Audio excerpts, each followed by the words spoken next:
Aren't superstitions interesting? I know I've carried a few with me along the way. One of the superstitions that I had was when I was writing my book. I had been through all this cancer and recurrence, and it had finally, I felt like I'd put it behind me and I was going to write this book. And all of a sudden, I became so superstitious. I thought, oh my gosh, the minute I publish this book, cancer's going to be back again. As soon as it hits the market, watch, I'm going to be ridden with cancer and I won't be alive for long. Well, none of those things happened, thank goodness. But still, I do find it interesting how we carry these little superstitions along the way. I had another superstition and I didn't even realize that I had it. But it was related to my port, and I had a port put in underneath the skin in my chest here, and they used that port for administering chemotherapy or taking blood draws, and it was a lot easier than trying to dig around and find veins and so forth. So this port was put in when I had recurrence as a way of administering chemotherapy. And when I was all done with it, I was all ready. Okay, let's take the port out now. And the answer was no. No. With reoccurring ovarian cancer, it's now well known that they consider ovarian cancer a chronic disease. So we don't want to take the port out and then a year later when you have recurrence, put it back in and so forth. So I thought, okay, that's fine.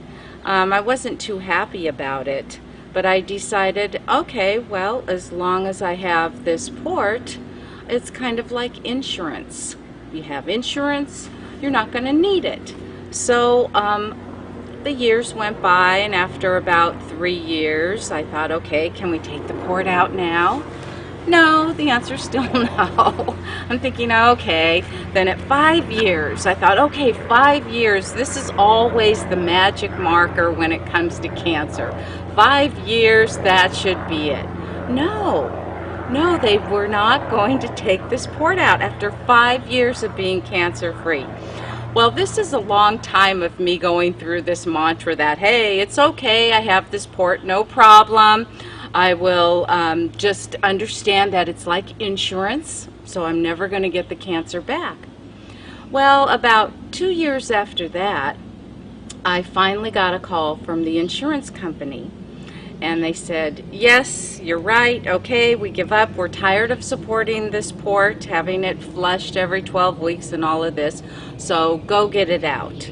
Well, I was so excited. I thought, finally, you know, I have been waiting for this day. I'm so excited I get the port out.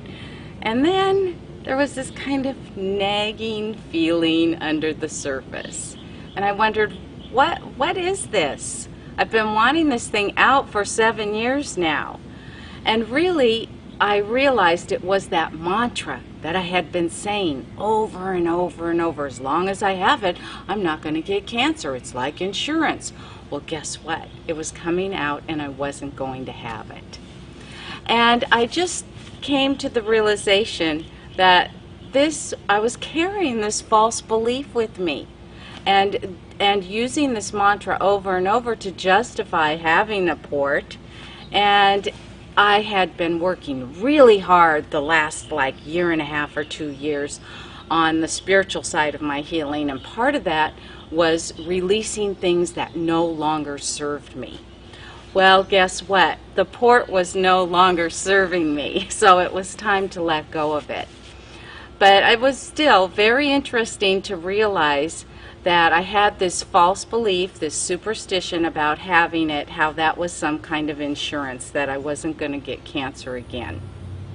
So if you find yourself with these superstitions, and I know I have a few friends who've been taking a drug for like 5 years to prevent breast cancer reoccurrence and so forth, and they felt the same way I did when they were coming up on the time to stop taking their drug. And if you're feeling this way, I like to use Brian Katie's method. She says, you know, ask yourself, is this true? Is it true? And can you absolutely be sure that it's true? All right? And how do you react when you feel this way? Okay? And then the final question, she says, is who would you be without this belief? And so those are good questions to ask yourself. And realize that we carry a lot of false beliefs around with us and a lot of superstitions. And believe me, you are a magnificent being without those superstitions. They will not serve you.